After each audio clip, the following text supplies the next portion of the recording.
Hello. Hey. Hello, and hello all. Welcome to this session today. I have the pleasure of being joined with Adam, Sherman, and Gianni. Gianni, help me with your last name. Giacomelli. There you have it. So my name is Giselle Mota. I am with ADP. I'm going to be moderating today's session, which what we will be discussing is all about the skills track, right? This is the skills track number 2 discussion that we're having. We want to delve deep and have a more off the cuff conversation. We know that we're hearing a lot about skills ontologies, the importance for skills. There's this notion about a war on talent, which I've heard somebody say that the war on talent already has ended and talent has won. So that's something recently that I heard. So we want to take a deeper dive today in our conversation.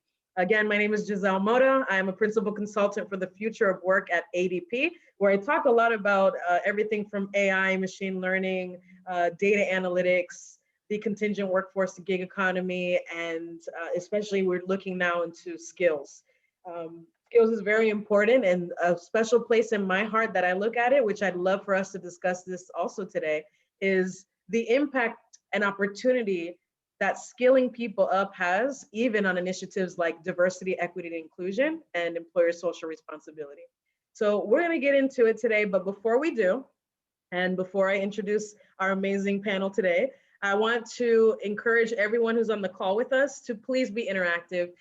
And while you're being interactive, we want to make sure that all comments are supportive of the dialogue and are positive. So if you would, on the bottom of your screen, you will find a more option. If you click on that, you should see the chat option come up. There's also a question and answer button.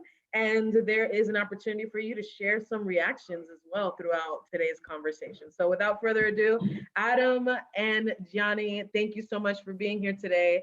And I just kind of want to pass it over to have this discussion on why are we here today? What does this whole conversation of skills mean? And maybe first you can introduce yourselves. But we'll go with Adam first. Perfect. Well, thanks, and thanks for having me today. I'm really looking forward to the conversation with my good friend over here, Gianni and Giselle. Thanks for bringing us together as well. So my name is Adam Sherman. I'm the VP of Growth over here at Edcast, a learning experience platform that's used globally by Fortune 500 companies as well as governments to really upskill and reskill their talent, to really help, as well as help them move into new careers. We do this through a number of ways that I won't get into today.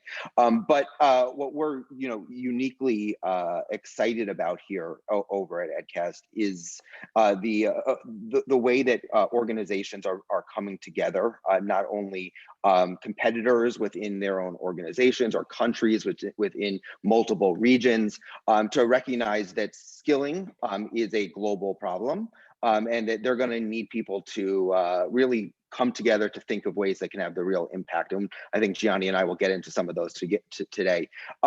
Just briefly, my background, I spent 5 years at the World Economic Forum, where I did things similar to you, where I brought CEOs from 40 of the top technology companies together to focus on key issues from around the world. I wanted to focus on cybersecurity, digital transformation, IoT. The only thing they really wanted to focus on was the future of work. And that's how I landed over here at Edcast from my time there. So looking forward to the conversation that we're going to have today. And Gianni, wanted to allow you time to introduce yourself as well.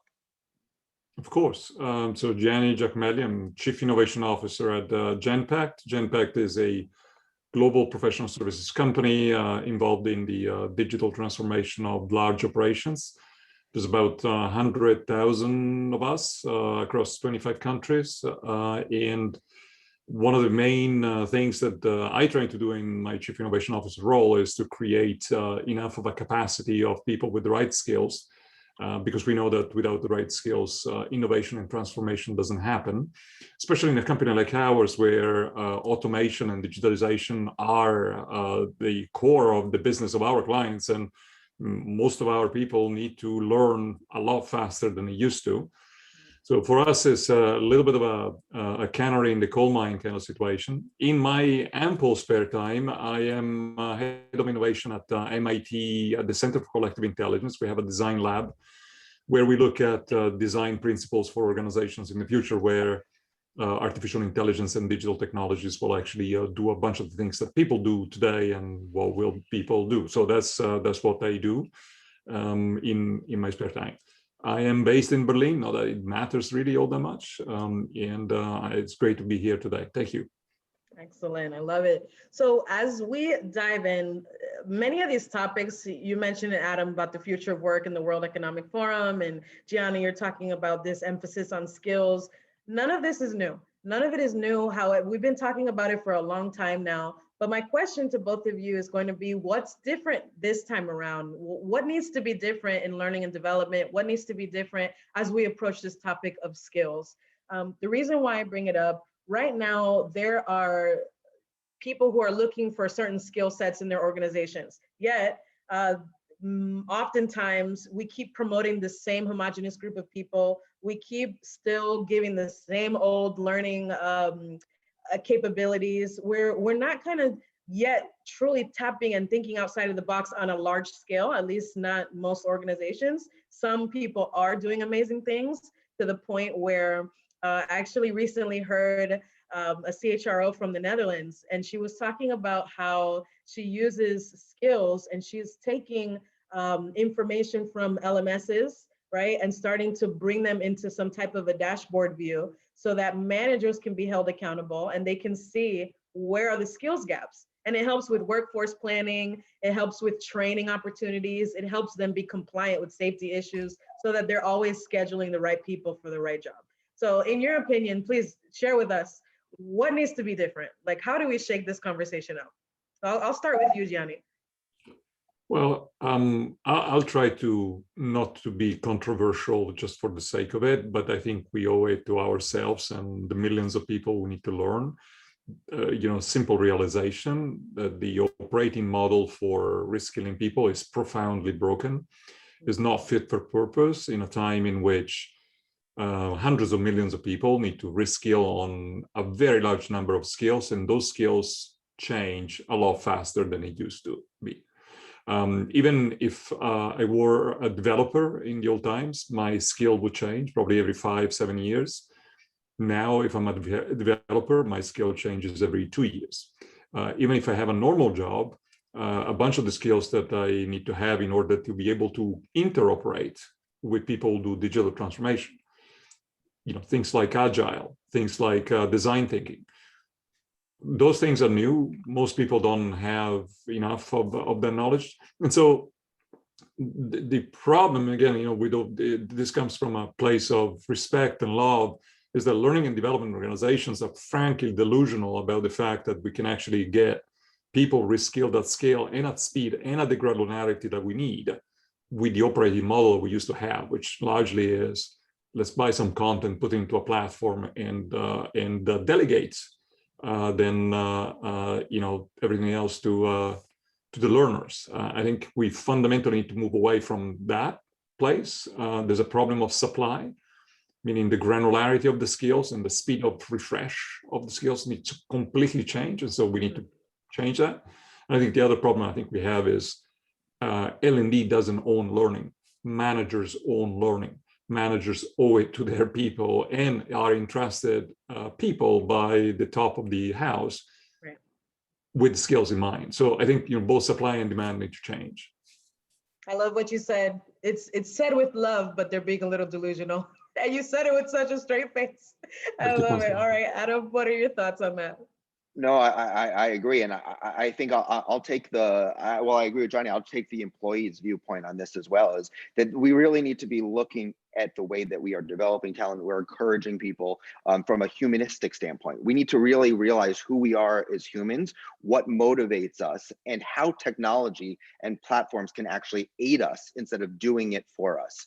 I think at the end of the day, it's going to be beholden on all of us who are in the workforce, who want to move up in our career, to somewhat kind of manage up. We talk about that in a interpersonal way, but we need to be able to go to our managers and say, I'm missing this. I'm missing that. I know that as an individual, and that the conversation and the way that those conversation happens will be unique to each organization and the social and emotional side of an individual as well. But without the tools from a technology platform in that ecosystem, let's say, to enable a human to be able to have that conversation, I think it's a lot of shooting in the dark. I think what we're seeing now is the data is driving a lot of these decisions for good or for bad. Data without kind of context is, in my view, is not the best. Data with as a person to understand who I am, where I want to go in my career, what skills I need to achieve those goals, is a success. And I think that also works in a world where that person is not in a specific organization. There's only so many people work for Fortune 1000 companies in this world. How do we get this same technology and the same way of thinking to those who are most in need, or who wouldn't have access to it, so they can eventually get further in their career or where they want to go, or even start their own business, to be honest with you. So you're talking about a democratization of this kind of like skills platform or something into the hands of the people to use it, right? I love your take on that human aspect, because you're right. But I wonder how much, and Gianni as well, like how much of this responsibility of developing one's skills and maybe even determining where those skills gaps are, what's the ratio on the responsibility between that employee and what the employer should be seeking out and developing in their people? Well, I'll give you my view. Look, the impetus to learn needs to come from the person. I mean, as of today, we don't do brain transplants very well. So, if you want to have new skills in your head, you got to put it there yourselves, right? But as an employee, especially in a world where jobs change, the skills required change so fast, there's such a big information asymmetry. It's really hard for any employee to know exactly what that job should have in terms of skills, what the job that I'm going to have in the future should have. This really is really complicated for most people, including people at the top of the house. Right. And so that's the job of the employer. I mean, the job of the employer is to say, well, your career expansion path could be, you have job A, you go into B and C. These are the skills that are needed for those jobs today. And these are the skills that are going to be needed, if the trajectory continues. And then they give that input to the learner. And then it's the learner's job, right? But I think that's it takes two to tango, really.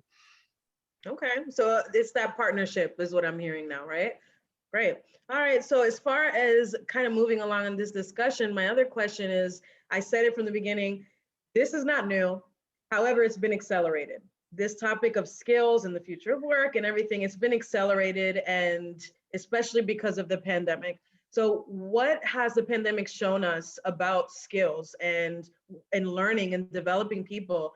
What can we learn from this? Yeah. Well, I mean, I think we just experienced the greatest biologic and social experiment of our lifetime, all at one time. The biology of the pandemic has impacted the sociology of us as a society faster than anything I think any scientist could have imagined. And it was a forcing function for really what you're saying. It's been talked about for years after years after years.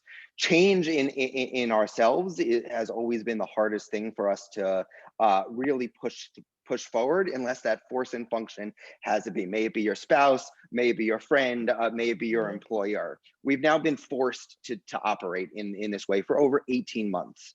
I think what has really changed is we realized that we knew the whole time exactly how we should be operating. We knew that a 5-day work week and going from a 9 to 5 wasn't what we want to do as humans, what we want to do it as individuals in the workplace. But we also learned in that same way that being at home, working, responding to our phones, and getting on emails doesn't give us enough time to actually put the skills that we are trying to acquire forward in our daily lives. So are people actually planning around their day to give an hour to reskill themselves? I personally think a small minority of people are probably doing that. Are we responding to emails well into the wee hours of the night? Absolutely. I think what we are going to quickly realize is that the pendulum has swung one way. It's going to swing back probably further than it should in terms of how we operate, in our work-life balance. But I think we'll land somewhere closer to what we've been talking about as the future of work for the last 3 to 5 years, in our future working environment. I really do. Do you have a different perspective on that, or you kind of feel the same way, Gianni? I mean, I completely agree on the, this thing was, we weren't expecting it. Right. January last year, we were not seeing how deep this thing would have been. I think what we've seen is that there's been a little bit of separation between people who ended up realizing that the future really is in their hands, and they really started doing the learning and they got serious about it. I mean, if you see the statistics of learning, I mean, in our own case, the amount of learning went up 3x. But there's a lot of variance, right? There's a lot of variance. There are quite a few people who are just in the heat of the battle. They just, to Adam's point, you'll respond to emails until, the wee hours, but you will not step back and decide, okay, well, this hour is for me, I'm gonna learn, right? So that is super dangerous, right? In all our societies, one of the biggest things that we really need to fear is stratification, because some people get to a point in which they know what to do and they have the wherewithal to do, and 80% of the other folks kind of fall behind, because that's a recipe for disaster. And I think in learning, you see exactly that. So you have a bunch of people who figured it out, they grokked it, and they kind of completely amped up and they know where they're going. But there's quite a few people who don't know what to do anymore. They don't know where to spend time, and also they don't have the ability to block time and protect time to do it. I'm really concerned about that second thing. And I'm not even talking about people who lost their jobs, right? And we will probably talk about the CSR side of the story, because a bunch of people really fell behind in a big way, meaning that not only, the world was against them, it just ended up that they had no employment anymore. And that's like on steroids, a big problem that we need to solve right now. Right. This is why, I think this is exactly why, Gianni, sorry. I think this is why Genpact's going to be able to create, compete for the best talent out there. And I think you'll admit, though, that not all leaders of learning are thinking in the same way that you are. And that's going to be the competitive difference of why, people who are entering the workforce, or people who have been in the workforce and are just, fed up with the way that they've either been treated, or that the way that the job that they have, are going to look for organizations like yours that are going to create those questions, or those simple answers for them to be able to drive that learning experience.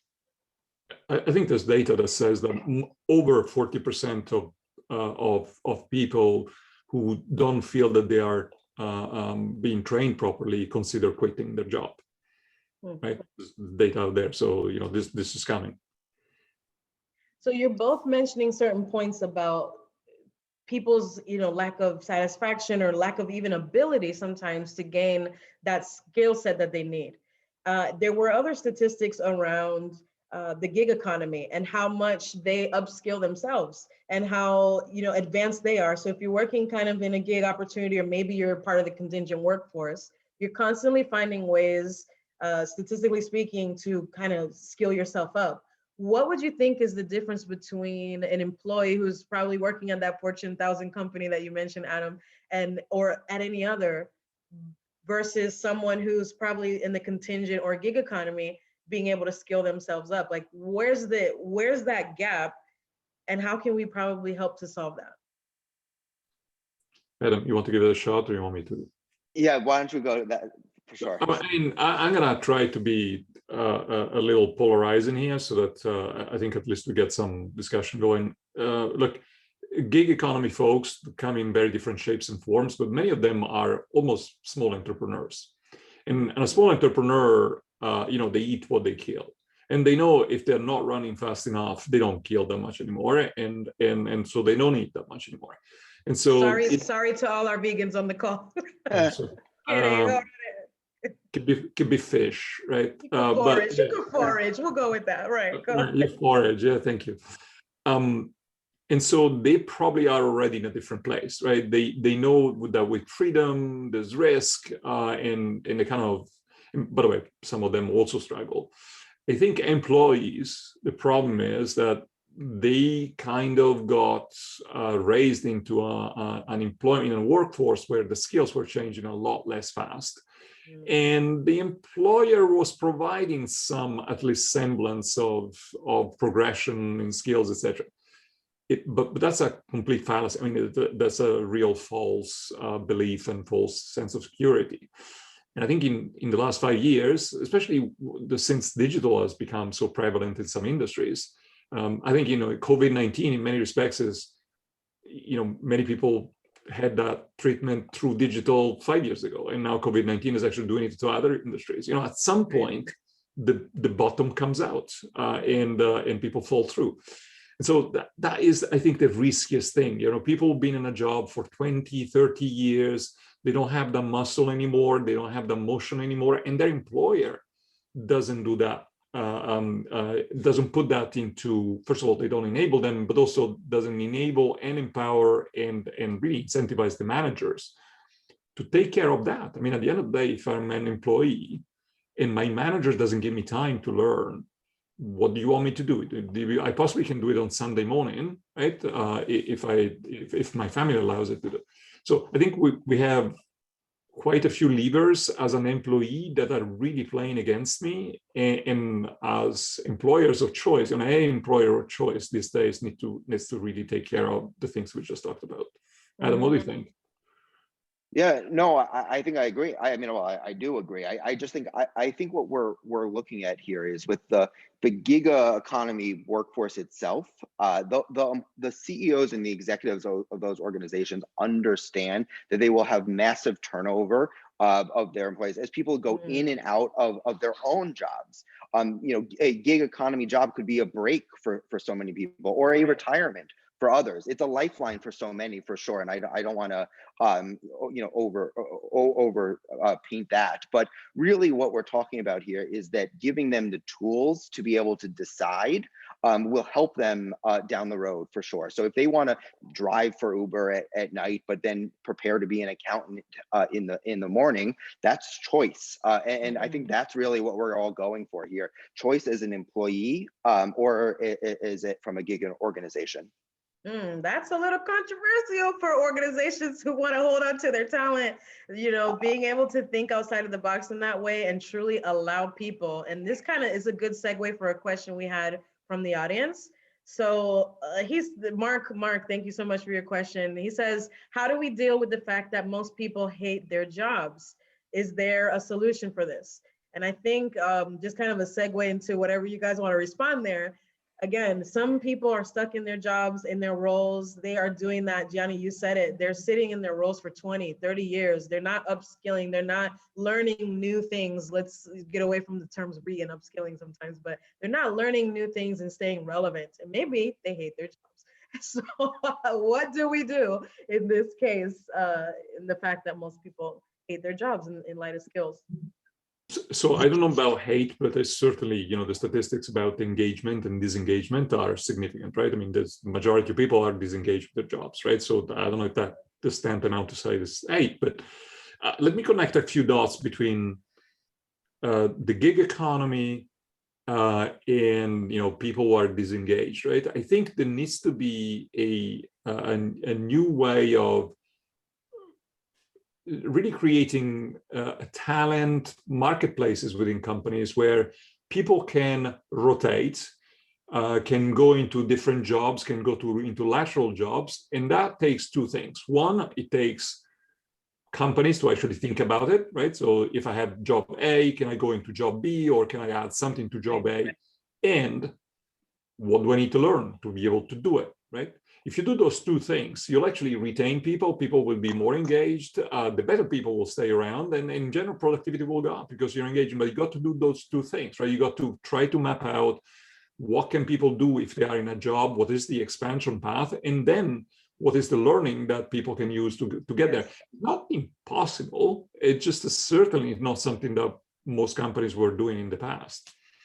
So are you talking more about creating like that internal career mobility, okay. So is there a way people have been doing that, Gianni, but in a way, there is career mobility, but how do we empower people to actually see what skills gaps exist, right, in the company and to map out those roles? So I kind of want to shift the conversation. We have set the stage thus far, Adam and Gianni, on the why this is so important. I want to shift it into how we can start addressing this. For everyone who's in the audience, I'm sure there's like, okay, we get it, but what can we do to actually make changes? So Adam, I'll go with you.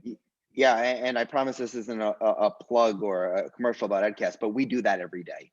I mean, we enable organizations like Genpact and Fortune 500 companies to allow people to make that choice, both from a skills assessment as well as a taxonomy and an ontology that's built into our system that not only gives a manager but an employee an understanding of what skills they have, what skills they want, and what jobs that they're qualified based on that, and the delta between not only the skills they have, but the skills they need to be qualified for the next job they want. So that information that organizations are now sharing with people will eventually be available to the general public. For instance, when more companies besides ours create this technology and get it out there. I think that what we're really going to be having to focus on, though, in that future is how do we look at it from a diversity and inclusion standpoint as well. So how do we ensure that not only the people that we think from our AI and our ML that are going to be qualified for that job, but how do we actually bake in the diversity and the inclusion aspects that so much has been missing in our organizations for the last hundreds of years. So let me solidify that into just a tangible, real example. So let's say you do use a tool and it shows you the skills gaps that exist in your organization. It shows the individual kind of what roles exist and what skills they probably need to develop to get there. Great. But what if you're an individual, you've done all of that, yet at the end of the day, it's the manager's option or it's the manager's choice who they're going to put into a position or not. And this is why in DE&I there's such this leadership gap issue and career mobility amongst people, underrepresented people. So what's the solution there? Like, what, you have the information, but at the end of the day, how do you get that to the decision maker to drive change? Yep, you're really pushing me to be controversial for sure. Sorry, it's what I do. With some maybe controversial, but actually really shouldn't be. What it really comes down to is this idea around an understanding of the human capital within our organizations and a reporting against it. This happens in organizations across the world for financial information as well as as well as profit and loss. This should be done for people as well, in my opinion. I think organizations should know, and when you're going to work for an organization, you should also know, is this an organization that's promoting people based on skills and based on their overall talent versus who is the person that I think is subjectively maybe the best person. So I think bringing in that data analysis that comes with platforms, it comes with the increase in technology to make those data-driven decisions, because then at the end of the day, in that minute decision, that can be somewhat you can't necessarily question that. But what we're going to be missing, at least in the short term, is how people get into the organizations, how people get educated at an early stage in their lives, and making sure that is more brought together before we can only make the decisions at the corporate level. I think, look, the data is the key. Just make it very practical, right? Some folks may have data science backgrounds, etc. You'll be able to see which managers are enabling and allowing people who have the right skills to move into other jobs, as opposed to other managers who don't allow that to happen, right? So same people, same employees, same types of skills. Manager A has a lot of porosity, as in porous, the people come in and out, and the other one doesn't. You can actually tell which managers are actually sitting on people, right? They're kind of bottling up. And I think that data can go very easily into HR, can go into very easily, increasingly into, CHRO, et cetera, because, some managers are really bottling people up, and what happens, right? At some point, you'll end up with the worst employees who stick around, and the best employees say, goodbye, I'll go where. And so you got to proactively push that. What I liked, Adam, and maybe the controversial, and it's actually quite intriguing. Can we publish something like that? And can every manager have a little bit of a scorecard of, are you doing your, moving around people job or not? Right? And that'd be an interesting thing, right? I mean, imagine a world in which, people hire me and said, compared to benchmark, I'm allowing people with the right skills. I'm not saying people with wrong skills, but the right skills to move in and out. That's an interesting.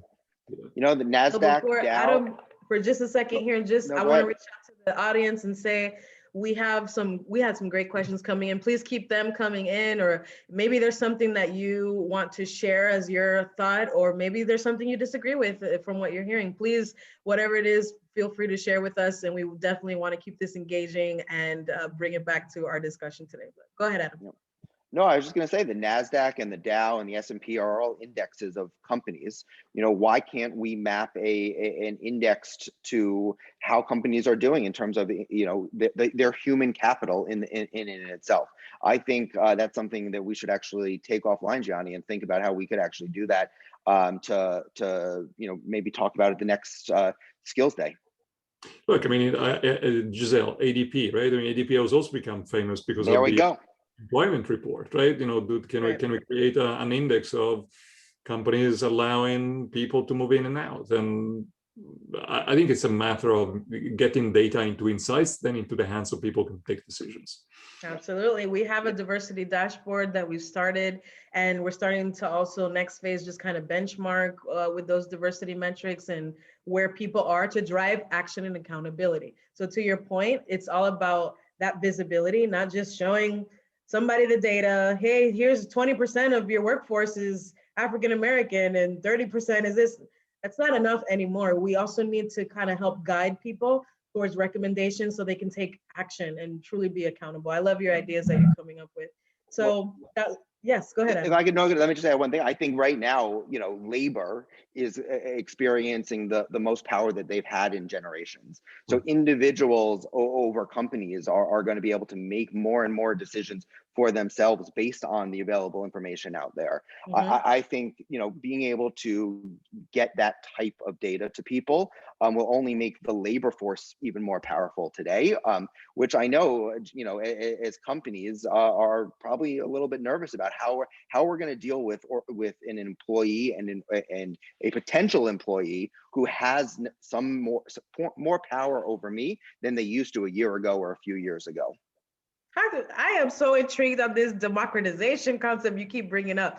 So you're saying to basically publish the true diversity data in detail, right, of what's going on, but also just that skills gap. Where are the skills? Who's not hiring for these skills? Like, tell me a little bit more about that and explain to our audience, because how would an employer or an organization truly want to jump on that if they're really trying to get started somewhere and they're trying to clean up, right? Not everybody's at a high performing level when it comes to this skills conversation or even DE&I, but they're trying. So what is your thought about getting organizations to want to do that?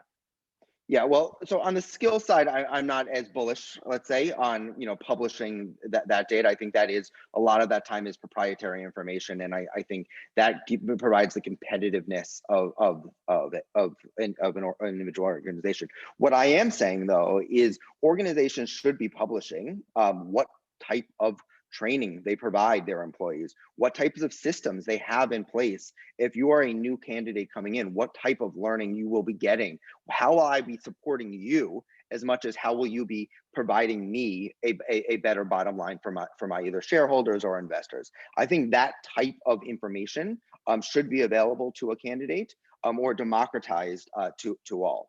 That being said, I think Gianni and I will, within the last 10 minutes, we'll talk about a platform that he and his organization launched around the democratization of internal content. I think more and more organizations, my time at the World Economic Forum was spent with 40 of the top CEOs in technology space. The one thing that they could all agree on is that they wanted to put down their competitive, I guess, blinders to help people reskill and upskill themselves. I know that's a word that we want to kind of try slide away from. But what they wanted to do was kind of create this platform that allowed people within that industry to have the skills that could get to ensure that they are getting employees that could provide that could start on day one pretty much. So Gianni has been doing this. I know others have been doing this. I just think that that's going to part of the democratization of not only learning, but who we are as a society. Gianni, before you tap into that, and we're going to circle back, there was something from the audience I would love for you to probably address it. So here goes the question. It's kind of long, listen in. It says, in addition to specific skills changing, and this is from Marshall, is there a change underway of balance across types of tools for large organizations? It goes on to say, I'm thinking of Simon Wardley's pioneer settlers, city planners. Is the balance of need for skills across those roles in scaling innovation changing? And how can organizations account for that? And he says, sorry, types of skills, I mean, not types of tools. So are the types of tools changing? Or excuse me, are the types of skills changing that are needed? Not the tools. Are the types of skills changing? Are we seeing something different across larger organizations as far as how the skills are changing?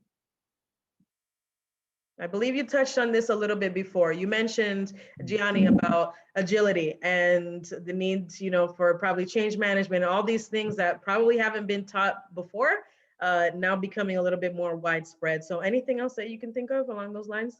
Yeah, well, I think the demand side is similar, meaning people are people and they need to do jobs, and jobs are processes, and that kind of part I think doesn't really change between small and large companies. Smaller, very large companies, for example, program management becomes a thing in itself, and obviously beyond a certain scale, you have skills that are really specific for large companies. But in general, you do machine learning as a 3 people outfit or 300,000 people is the same. What changes though, I think, is the supply side of the story. So the ability of a company to provide to you the knowledge and the ability to talk to people so that you learn those skills improves in larger companies. I mean, there are economies of scale. That's the reason why, larger companies can buy content for a larger population, and they provide an infrastructure that is more cost effective because they can spread the investment across more people. And so large companies tend to be able to, if they do it well, to provide more granular knowledge because they have such a vast population that can potentially, and this is what we are trying to do, right? We kind of completely turn the model on its head, and we created communities of knowledge in which we have subject matter experts who are now taking the mantle of becoming teachers. And since we have a large organization, you have people who are really super hyper specialized, and they can start providing the supply side of knowledge that is very specialized. It's just by virtue of being a little larger. Of course, if you have that infrastructure in place. Now, I'll tell you, for smaller companies that feel left out on this, actually many large companies don't do this, right? Many large companies they don't really harness the power of the collective intelligence that exists within those companies. So in many respects, they don't really harvest the power of economies of scale. I think in future they will get there, but right now that's and so to recap, demand side I think is largely the same. Supply side, there's a potential for larger companies to actually be better at doing that reskilling job, which potentially could be an advantage. I mean, large companies are the main culprit for some of the things that we talked about before, right? Where employees are disengaged and they don't feel that they're being invested into enough, whereas the knowledge is there for the large companies to actually use that knowledge and train people better. And maybe Adam will talk about what we've done with opening up a bunch of our knowledge, a bunch of our granular knowledge to other people. Because at the end of the day, knowledge doesn't cost you all that much more. Once you have it, 2 people use it or 200,000 people use it, it's kind of the same cost for you to put it together. So to me, there lies the big opportunity for the world in harvesting these things and making a bunch more people, going through that knowledge. Tell us what you've done, because you've alluded to it. So please tell us in these last kind of 10 minutes that we have left. Let's take a deeper dive there. So then, Adam, I'll take a swing at this, and then you'll explain a little more what Edcast has done. So obviously we did in partnership. So what we tried to do is we harvested and curated a lot of the content that we had around skills, but skills are important, but human-centered design is more important. There are roles that people have that require centered skills. So what we did, we tried to map roles that people out there have, not in our company, people out there, right? People have been impacted by COVID-19. They want to change jobs. So we identified about 20 roles or so, from project management to IT support to anything like that, right? Process support, etc. We identified the skills that these people need, curated the content from within the company, put this on Edcast, right, and made it available to people out there, right? So that and we have thousands of people who just signed up because, hey, I want to be a project manager, and there are two advantages in what I think we did. First is free. Second, there's three advantages. One is free. Second, I'll be told what skills are important for me as a project manager. Mm-hmm. And third, really it's an opportunity for me to just go through this at my own pace, in my own at my leisure, right? I think that is, look, we did that. When did we do that? About a year ago, right? So we have about a year. Yeah. And so what happened also recently that we did with Adam's help, in the US, we looked at underserved entrepreneurs in collaboration with an NGO called Positive Planet. And we actually created a track for entrepreneurs who are underserved, and we mapped content against that. And what we've done very recently, after COVID-19 hit India, for example, that thing has been catastrophic, we started recruiting people whose families had been impacted. Say somebody in the family has lost the main breadwinner. We started recruiting people in those families, even if they didn't have the qualifications that typically we would need for those people to come and work with us.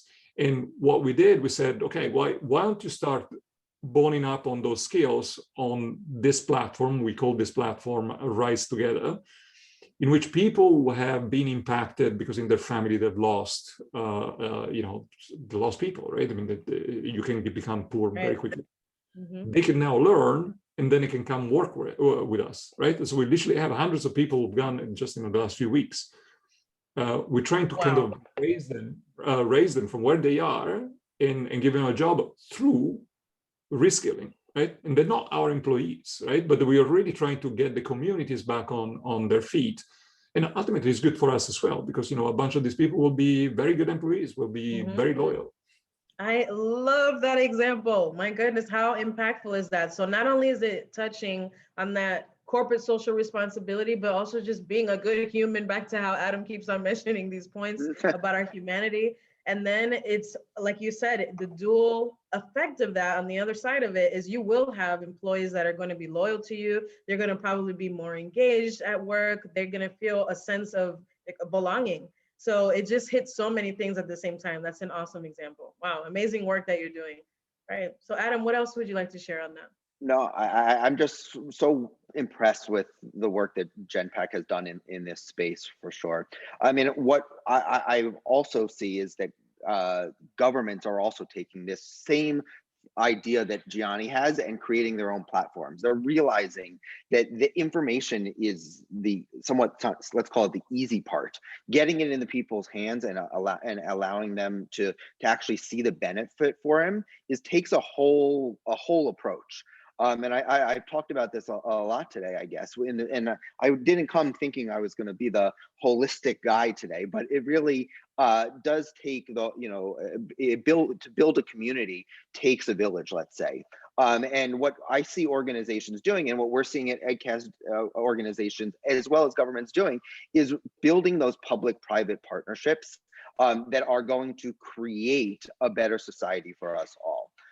what we can do together is partner. I think that's how we're going to be able to solve this, because it's not a US and Europe solution. It's a whole of Earth solution that is going to be unique to each different region.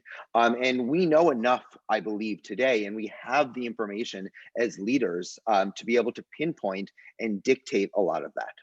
Please do give an example of that private-public collaboration. I would love to hear more. Yep. So, I mean, recently Edcast just launched a reskilling project in a state in the United States. I can't talk about it just yet, but what it is this idea around the governor of the state came to us and said, I have a population, I have a growing workforce that needs to ensure that they have people who are qualified to continue to grow our economy within our state. And they launched, very similar to what Gianni talked about, a portal to bring the skills and content to individuals, as well as bring organizations to match those employees with the skilled, the skilled employees with the employers. We'll soon be launching this pretty soon. And, you know, other states that I know are discussing this very similar thing. What I see, though, as a risk here, and I'm interested to see if Gianni agrees with me on this, is that there's going to be kind of like this idea around like Google, where there's all the information out there. People are not going to know exactly where to go. It's too much information, how to use that information. I see that fear, or at least that fear is in me, that, you know, organizations are going to be launching these types of platforms, and we're not going to have a single voice to be able to decide what a skill is, what a piece of content that matches that skill is. But I think we're getting close. I hear people talking about it, and I see organizations wanting to form a coalition to solve it. But I think, again, that's going to be a public-private partnership that maybe this group builds or another group is going to have to build. Interesting. Gianni, any thoughts on that right before we close up today? Yeah, look, I mean, it's all about economies of scale, right? I mean, at the end of the day, you're going to do a good job. You know, how many different ways do you want to teach people agile or project management, right? So instead of having 15 platforms that have their own little cottage industry of how they do that, why don't you have one or two? And you know, potentially everybody chips in a little bit of, you know, content, right? I mean, all those things are composites of micro components of that. I think that's a super possible. I mean, look, we live in a world where knowledge, aggregation, crystallization, tagging, and distribution, the cost is zero, right? It's just, you know, our children will look at us and say, well, what were you guys thinking? I mean, why did it take so long for you to actually get a grip on that knowledge and map it to the humans, right? I mean, I think the problem right now is that, with all due respect to, you know, companies we just talked about, the business model is sell more advertising and I'll show you some content. Where is it that the business model is tag stuff around what people need, right? I'm going to be controversial one last time. One more time, go ahead. No, that's it. I mean, literally, you know, how do we make sure that there's a business case for training people and showing to people content that they need for them to be better, as opposed to just buying more stuff? And I think you know, it just behooves all of us to take a stab at that. I don't think it's impossible. Certainly, technically, if you look at what Edcast has been doing for the last few years, very good. Technically, it's been solved. Yeah.